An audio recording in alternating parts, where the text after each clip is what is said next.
I want you to turn in your Bibles to Joshua chapter 2.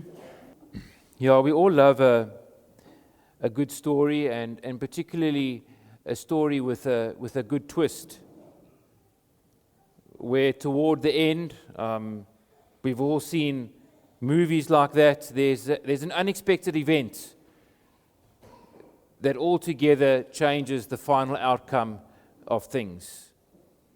Generally, no one sees it coming, albeit some movies today are quite predictable. But generally the twist no one sees coming. And it's that very twist almost, it's that very surprise that makes that particular story and plot all the more compelling. You may have realized by now that much of the story of the Bible is like that. Perhaps you would think that we would be more kind of on track with how things will develop, or what should happen next, but often we aren't. Perhaps because we are still naive or blinded even by our expectations of God and of salvation. We perhaps forget that His ways are often above our ways, His wisdom is beyond us, that His grace is greater than all.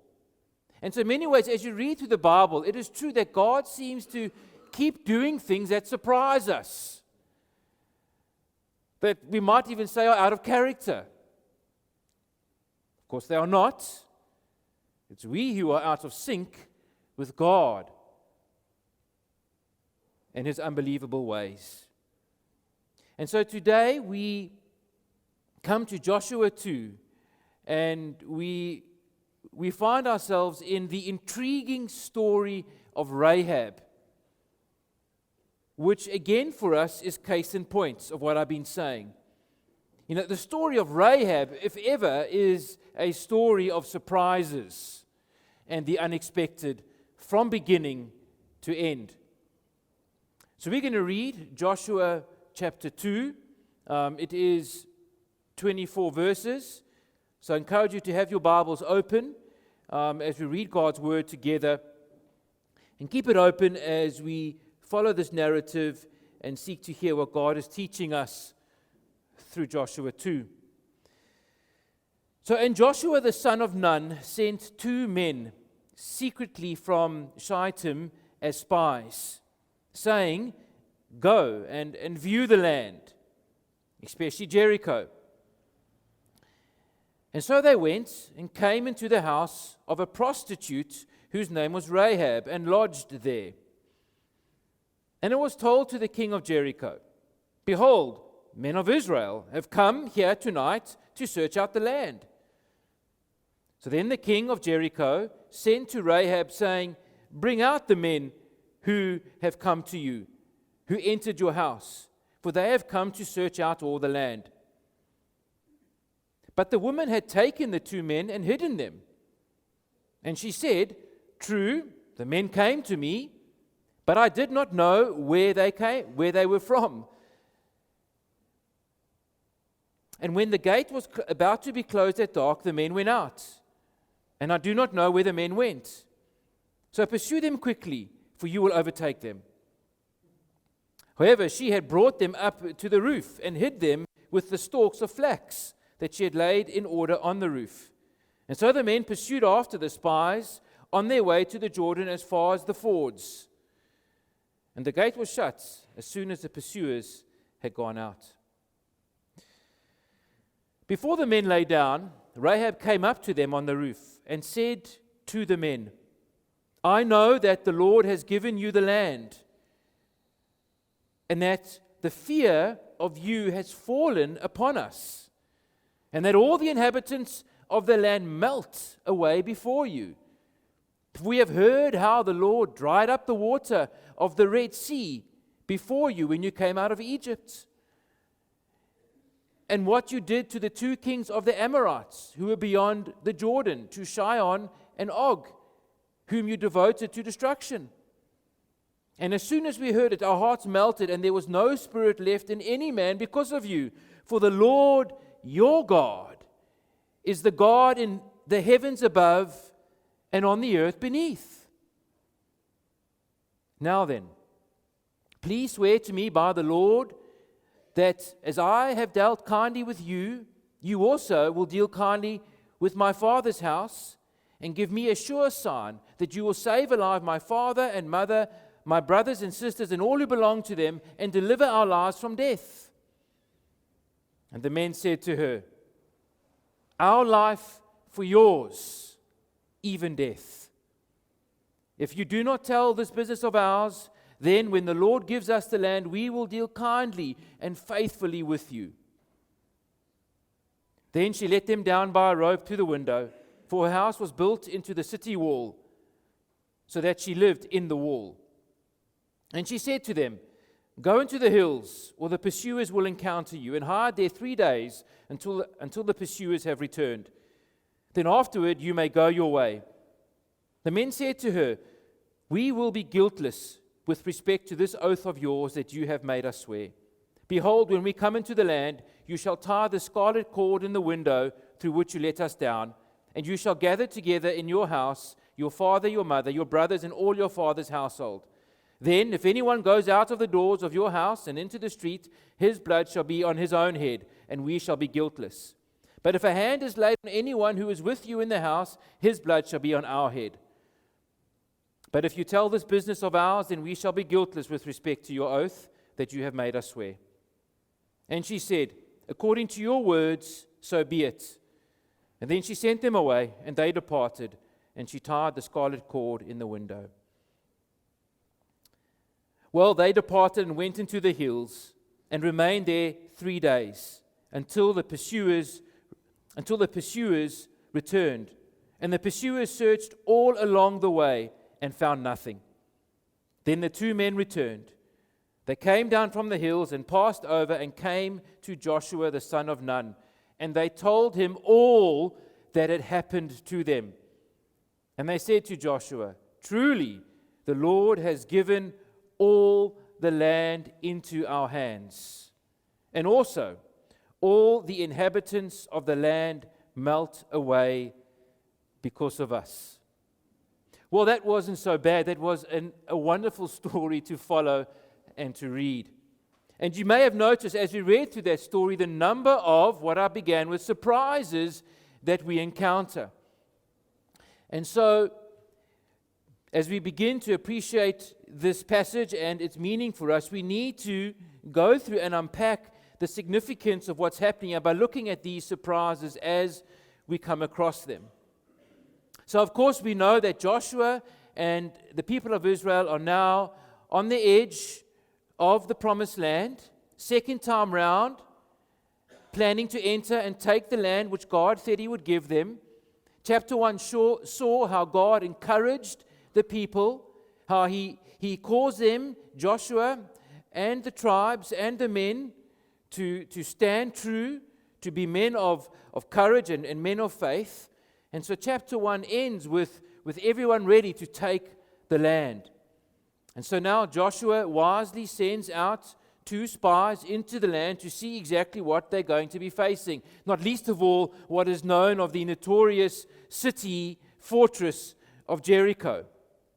Some people say, well, wasn't that a lack of faith for Joshua to send in spies? Well, no, not at all. Yes, God had promised the land, but there's always responsibility on our part to do something. And so wisely, while God would use the means of His people and fighting men to take the land, it made sense to go and spy things out. But in any case, as we will see, the spies were a waste of time nonetheless. So let's begin. So immediately we come to an astonishing kind of encounter here. These spies go into Jericho, and where do they find themselves but no other than at the house of a prostitute. Now, that should have, although you may know the story, but if you're reading the story, that was not what you would expect to hear, right? What are these men meant to be spying out the land, going to the house of a prostitute for? Of course, one may jump to conclusions that there is something scandalous going on, something improper, that they've completely lost focus on their mission. And while it may have that overtone, there is no hint at all of any immoral intention on the part of these spies, even though they end up at the place of the prostitute. Simply, their intention was, as we are told, was to lodge there. In other words, was to stay there overnight. Perhaps because they had done some scouting thus far and perhaps hadn't done enough. And as we know, the city gates were closing, and once they were closed, they couldn't get out, so they needed somewhere to stay overnight. But they needed somewhere fairly discreet, I guess. You think, well, what's discreet about going to a prostitute's house? Well, it's discreet because obviously it was a place where men would come and go. And so it's a place they could enter and perhaps go unnoticed and find a place to sleep, and then maybe pursue a bit further, do some more scouting the next day, and exit during the day safely in time to get back home across the other side of the Jordan. So in one sense, it was merely tactical, that the spies had some sense to maybe hide there and hopefully not get noticed. But more so, one can't help but doubt whether there wasn't a bit of God's sovereign hand behind it that they ended up there. The account reads that, and so they went and came into the house of the prostitute Rahab. There's perhaps a sense there, a reading there that's similar to the story of Ruth, when we are told when Ruth and Naomi went back to Israel, and then Ruth said she was going to go out to find a field to glean. It says that, and so she happened to come across the field of Boaz and began to glean there. And so there's the same sense where behind the scenes, is it not that God's sovereign hand nonetheless has been also at work, guiding these people, guiding even the spies to this particular unusual and unexpected place of overnight rest, the house of Rahab the prostitute. So that's the first surprise, that they end up there. Well, the second surprise is what? Well, that these spies didn't seem to be that successful, that the spies have already been found out. I mean, what good is that?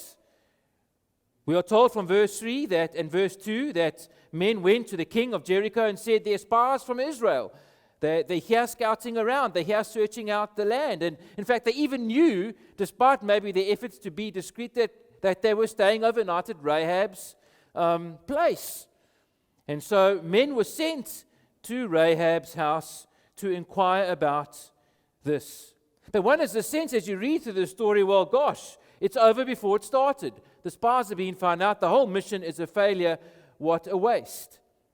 I mean, now that the cover is blown, Jericho and the king could send men out immediately to attack Israel before they even enter the land. I mean, what is the chance of a prostitute caring about these two men from Israel who've come to their house? She's not going to want any extra trouble. Surely she would just gladly hand him over and be done with him. Right? Well, surprise number 3. Rahab is in fact on their side. Who would have seen that coming? Well, certainly no one reading this for the first time. She goes and she hides the spies on the roof. She, in a sense, is risking her own life for these men who she really doesn't know at all. Men, in fact, who are spying out and planning to attack her city. Yet she's defending them and hiding them. In fact, so much so that she even sends this very deliberate diversion to these king's men. She, in fact, seems to deceive them quite outrightly by saying that, yes, the men came here, but now they've gone, and she doesn't know where they are, but perhaps if they leave quickly, they will catch them. Meantime, she knows they're up on the roof under the flax, hiding. And how incredible that she would take such a risk like that. I mean, how incredible that these men took her at her word. I mean, they didn't think, here's a prostitute. She maybe could be, fast and loose and lie. But, why would she want to hide the men in any case? But beside that, the men don't even go in and search. They just take her at her word and say, fine, we will move on and pursue. They obeyed her completely. Clearly, there's more going on here. God is at work. God's sovereign power is clearly being displayed. But how incredible, how surprising that Rahab should defend and hide these spies. Now, of course, there is a question in our minds at this point in the story, but Rahab seemed to lie, didn't she? So how do we understand that in God's purpose here?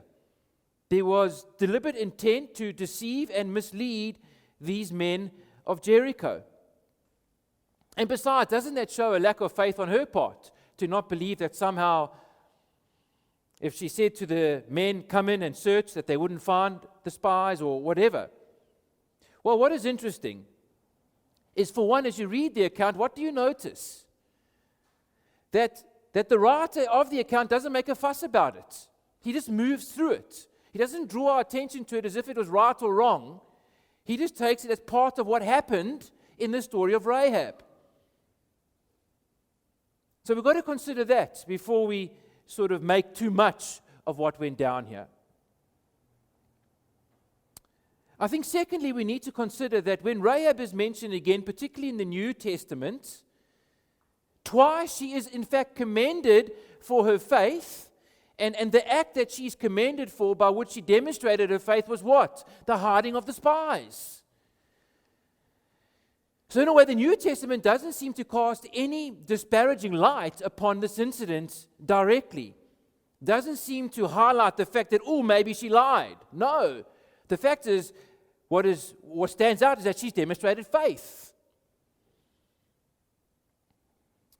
I mean, what she did, she could have led to her own execution. Could have certainly led to her own death. And so in a way, she was perhaps trapped in a moral choice of, she was damned if she did and she was damned if she didn't. Because if she gave away the spies, they would have been killed, no doubt. But yet if she kept the spies, she would have to lie. So in other words, either option involved a measure of sin. And so it's in a sense a case of choosing the lesser of two evils. But I think the point is, though she lied, it wasn't a lie to defend herself. It was the intention was that she risked her own life in order to protect the spies. I mean, when you and I lie, the purpose is to serve our own ends and our own means and our own goals and to protect ourselves. But she lies to protect others. Now, sure, the end doesn't, we're not saying here the principle is, well, the end justifies the means. So you can, act however you want so long as the outcome is going to be good. No, that's not the point. But again, there's a sense where this account doesn't draw us into this debate. It doesn't focus on the main purpose of the event, and we leave it to God's judgment. And whether or not, though, one wants to draw the conclusion that sometimes for us as Christians, wisdom and prudence and the right decision may require some sort of non-disclosure like this in order to protect God's greater purposes from our point of view, maybe. So men break into your house and they ask you if there's anyone else inside, and your wife and kids are locked up downstairs in the basement. Do you tell the murderers that they are in there? I wouldn't. Now you decide how you want to call that. That's the situation here. The point is seeking to do what is ultimately right before God. Such kind of men have no right to even hear the truth, actually, because their intentions are merely evil. But I'll leave it at there before I get myself too tied up in a knot here.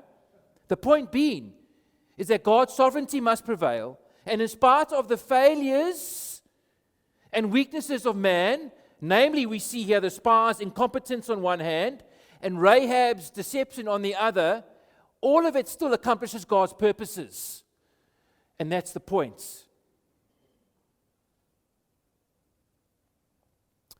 Spent too much time on that already. So Rahab goes up to the roof then to explain to the spies why she has hidden them. And here we come to surprise number 4. That Rahab somehow miraculously has come to believe in God. She expresses in testimony to these spies utter faith and confidence in God. She knows that God is going to give his people the land. She acknowledges that herself and all the others in the land have been in fear. Their hearts have been melting because of what they have heard their God do from Egypt and the Exodus and the parting of the Red Sea 38 years ago or so, through to more recently the people of Israel defeating the Amorites and the kings of Sihon and Og, as she mentions in her testimony, and everything else in between. Word has spread. Yahweh, who goes with his people of Israel, is a mighty God. He seems to be a God above all gods, a God even above creation, a God whom no other God can stand against. And Rahab has heard this truth and this testimony and this witness and this word about God, and she is brought by God's sovereign power under conviction and believes. She declares that the Lord, your God, is the God of heavens above and the earth beneath. She has repented and turned from her paganism and idolatry and accepted that Yahweh is the one and only true God. Yahweh is the God to be feared and to be served and to be worshipped. What a testimony. These spies must have nearly fallen off the roof when they heard that. They did not expect that to come out of the mouth of Rahab, a prostitute. But incredible, she has been saved. God has worked through the word of his power in the heart of Rahab. Instead of just trembling in fear, Rahab has come to faith and to bow the knee before this one true God. And then the final surprise is perhaps then that Rahab goes on to ask that her favor be returned. Was it a bit forward? Was it a bit audacious? Was it not trusting God? Well, she asked that she and her family will be protected and spared when they attack Jericho. Does seem fair.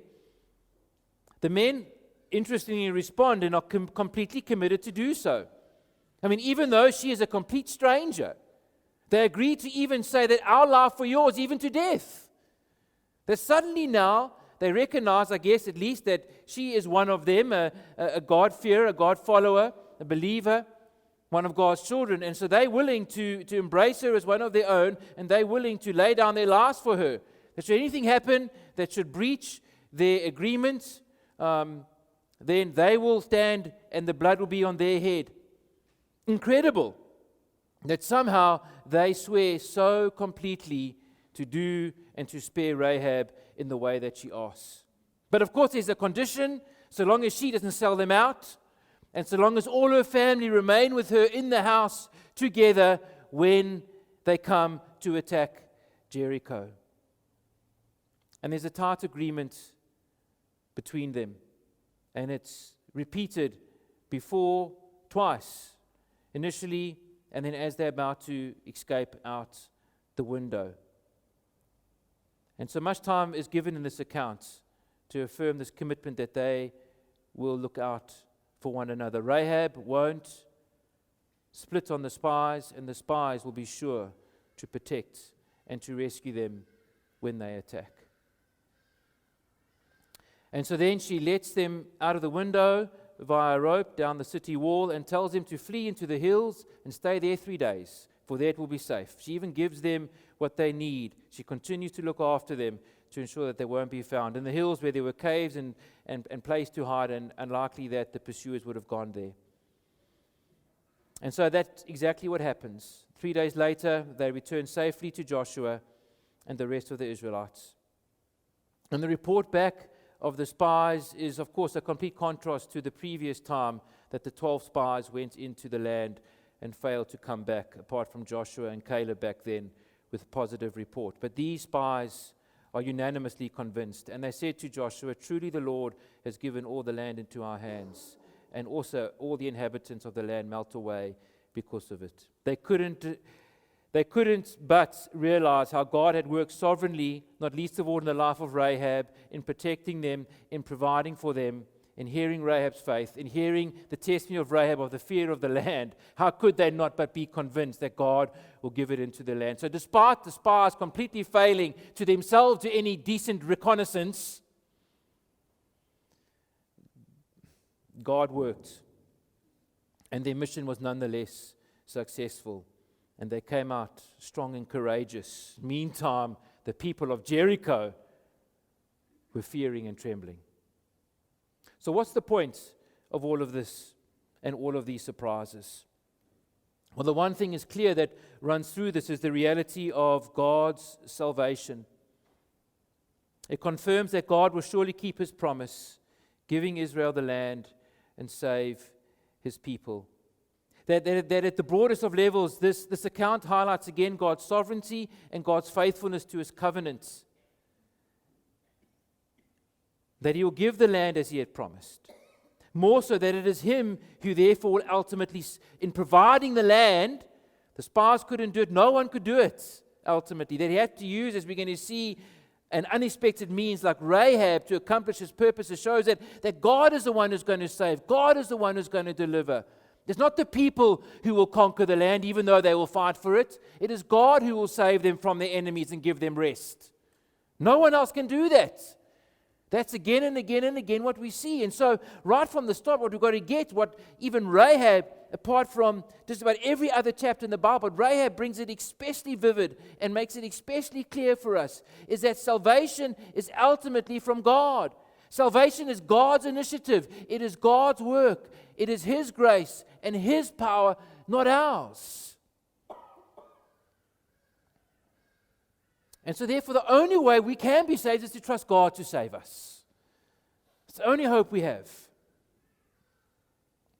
And that principle of this passage is made even clearer in these details that we've seen about Rahab and the spies. I mean, it is interesting that what this account amounts to is Rahab saves the spies, doesn't she, in essence? But then in turn, what happens is the spies will end up saving Rahab when they come to attack. And so even there, you notice in both cases, what? No one saves themselves. There's a dependence on another to save. In both cases, the deliverance from sure death is dependent upon the promise and actions of another. It is clear that we are unable to save ourselves.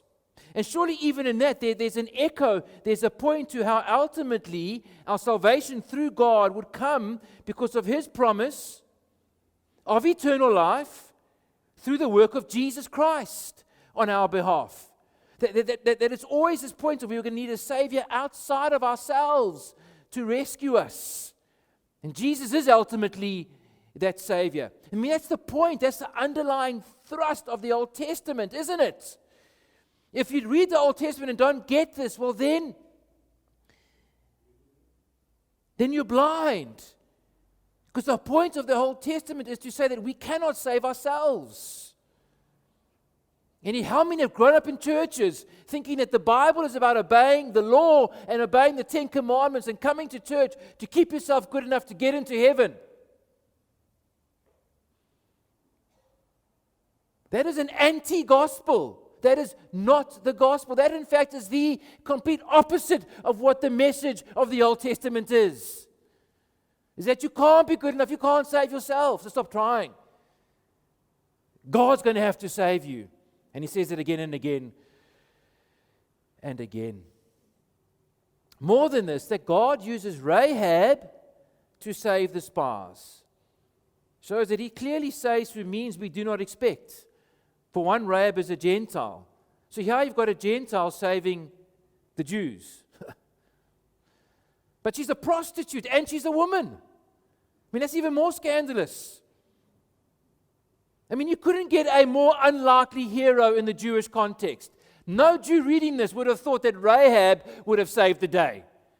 And that's the point. It's the shocking reality. That Rahab is the hero, humanly speaking, of the story.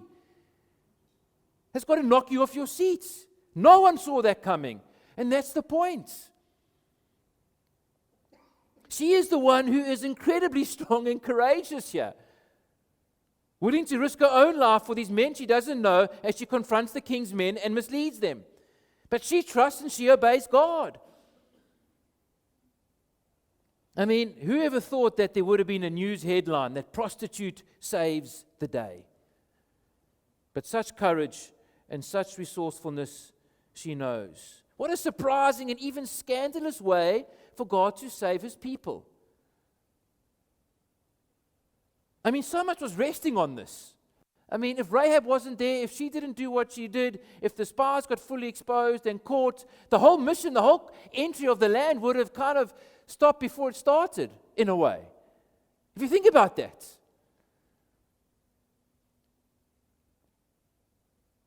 Like God rested his whole salvation plan up until this point on a prostitute woman, Gentile Rahab. Pointing surely to how scandalous even God would ultimately provide our way of salvation. To the Son of God dying like a criminal on a cross, stripped naked on the hill of Calvary outside the city, beaten and bloodied and mocked with a crown of thorns on his head. And yet the cruelest death brought about the greatest salvation. Isn't that what Paul writes? How the cross is foolishness to the world. Yet to those who believe, it is the power and wisdom of God. You see, that's how God would save. That's what Rahab is pointing us.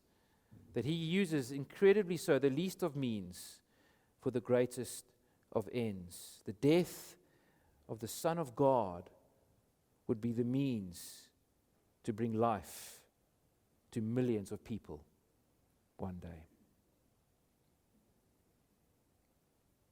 It's not just surprising, though, that God uses Rahab to save the spies and how he saved them through Rahab. It's equally surprising that God even saves Rahab.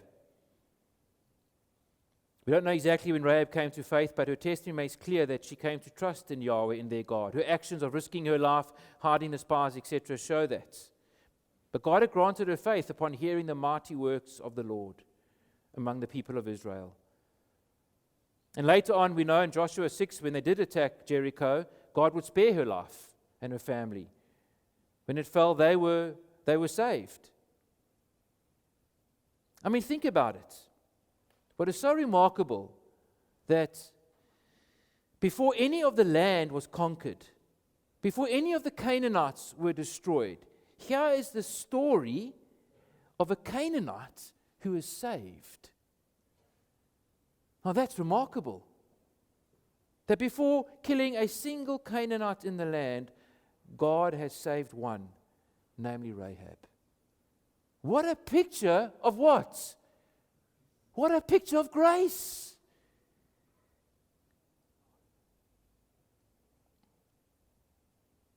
That even so, he used his rightful judgment God did upon the other nations, like the Egyptians and the Amalekites and the Amorites, to display his power and thereby reveal his glory to others, that they might in turn see him for who he is and run to him for salvation.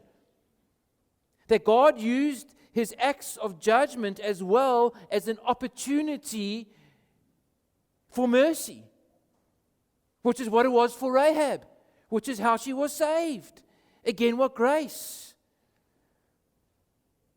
That without even realizing it, God was already using Israel to be a light to the Gentiles as he worked powerfully through them. Little did they know that all of that was converting this prostitute living in the wall of Jericho in the promised land.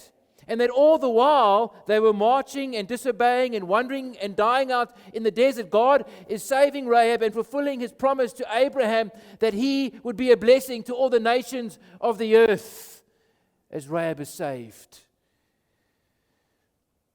It's a remarkable account of God's grace in the life of this female woman prostitute Rahab. Isn't it incredible then that as we read the New Testament in James chapter 2, that Rahab then is put alongside Abraham as an example of faith, where his actions of offering Isaac are compared in the next line with Rahab's actions of hiding the spies as evidence of real faith. Both seen as examples of trusting God to save beyond human ability. That Abraham and Rahab next to each other in the same group of those who demonstrate godly faith. Now, surely that is grace.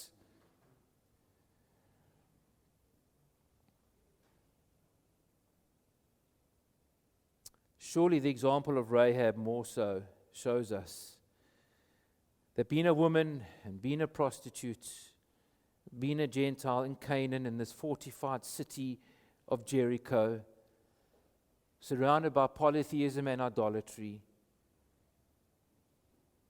yet God saves her. Surely here is an example that no one is beyond the reach of God's grace. That she was in many ways amongst the lowest, most despised, abused, immoral in society. If anyone was unclean, if anyone was undeserving, it was her. Yet God saves her because it's not about us. It's not about our merit or our goodness, because none of us have any before God. It's about Him and His grace and His saving power. Most amazing of all is that as the story of the Bible goes on, we learn that Rahab marries an Israelite, Salmon, from the tribe of Judah. And they have a son named Boaz, who is the man who marries Ruth, who in turn have a son named Obed, who in turn has a son named Jesse, who in turn has a son named David. And so, scandal of scandal, or wonder of wonder, whereas we read the genealogy of Jesus in the New Testament, we find that this prostitute Rahab is part of the genealogy and direct lineage of Jesus, the Son of God and Savior of the world. Now that is amazing grace. That here is Rahab not just alongside Abraham, but included even in the ancestry of Jesus. Now there's a twist and a half. And that's God's ways. And the truth is, you and I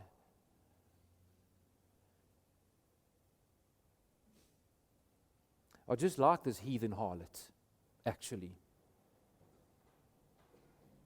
That before God, our sin, whatever it is repulsive, is condemning.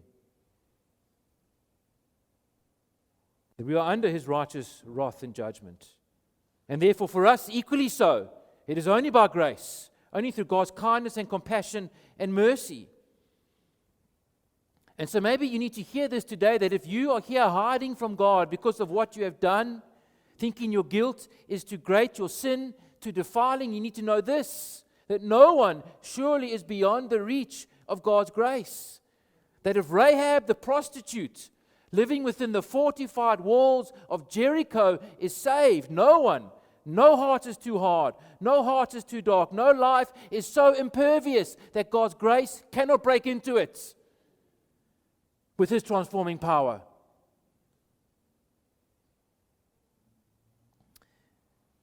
And so God offers us that same refuge in the wall in Rahab's house as He gave for her and her family. God offers us the same hope of rescue as the rope and the scarlet cord that hung out of her window. God offers us that same final, freeing, once for all gift of eternal life through His Son Jesus Christ, who hung and bled on the cross for you and for me, to pay unbelievably for all of our sins.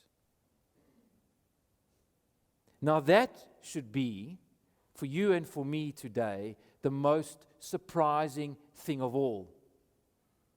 that God would save a sinner like me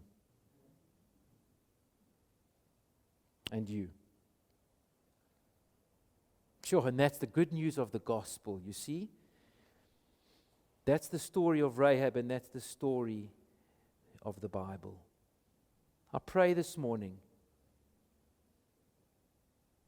sure, that you would run to this Jesus, to this God, who will save you in spite of you. Those people of Jericho were rightly having their hearts melt and their knees tremble, because they were going to face the righteous wrath of God, which is the destiny of every one of us outside of Christ. But the good news is that the only rescue from God is found in God, in His Son. So run to Him, worship Him, live for Him, and trust Him. Let us pray. Our God and Father, we have seen and heard of your grace this morning.